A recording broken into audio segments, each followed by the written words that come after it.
Pessoal, então continuando com a nossa aula aqui de Brasil, República Oligárquica, nós vamos falar sobre as revoltas tenentistas, mas primeiro a gente vai entender qual que é o contexto que fez com que esse movimento surgisse ali no início da década de 1910, certo?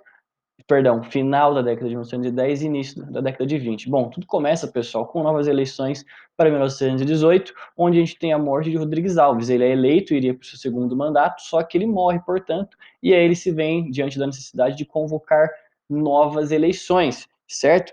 O Rui Barbosa se lança numa candidatura, ao mesmo tempo que Epitácio Pessoa também se lança, certo? Só que quem acaba vencendo é o Epitácio Pessoa, mostrando novamente aí a força das oligarquias. Só que esse cara, esse Epitácio Pessoa, os militares, né, a população já não ia muito com a cara dele, tanto que ele é eleito, né, pela fraude dos votos, certo, né, por aquele controle que existia do coronelismo, certo, né, de ajeitar os votos e controlar, portanto, ali os eleitores, certo? Então, pessoal, esse governo do Epitácio Pessoa vai ser um governo que vai desagradar a maioria, tá? Então, por exemplo, aquela verba que ele pegava emprestado, né, que o Brasil pegava emprestado de outros países, né, Estados Unidos, Inglaterra, ela vai, pessoal, apenas ali para o pessoal do café, né, para a indústria cafeeira, né, no momento ali. Então, as indústrias, né, outros trabalhadores, os operários, aquele pequeno proprietário, pequeno comerciante ou aquela pequena indústria de outros setores internos do país, eles não recebiam incentivo do governo.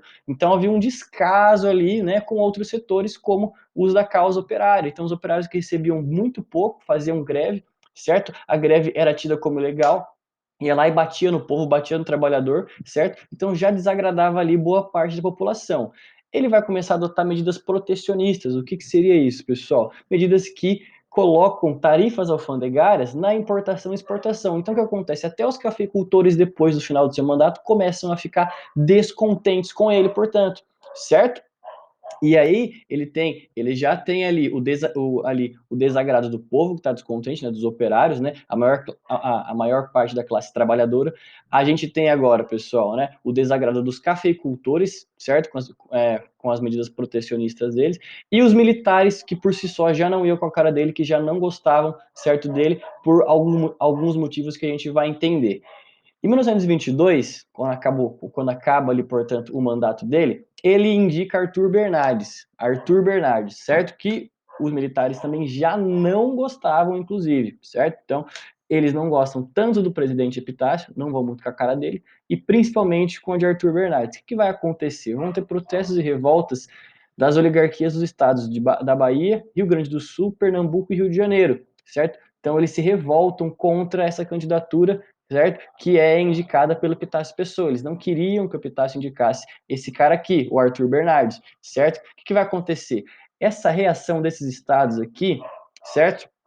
Das principais oligarquias do Brasil, elas vão formar a reação republicana e vão lançar a candidatura do Nilo Peçanha em contrapartida à do Arthur Bernardes, certo? Com o apoio dos jacobinistas militares, ou seja, aqueles, né, os jacobinos eram aquele partido mais de esquerda, mais radical durante a Revolução Francesa, então são aqueles das causas mais populares, e agora também com o apoio dos militares, certo? Vai acontecer, pessoal, a fraude de uma carta. É nitidamente, pessoal, uma carta que dá para ver que é falsificada. Só que vários jornais vão publicar, mesmo sabendo que é falsificada, né? Onde nessa carta, teoricamente, aqui o possível presidente Arthur Bernardes, que ainda não havia sido eleito, ele escreve que os militares eram um bando de vagabundos, canalhas, que não dava para confiar neles, eram um bando de desonestos.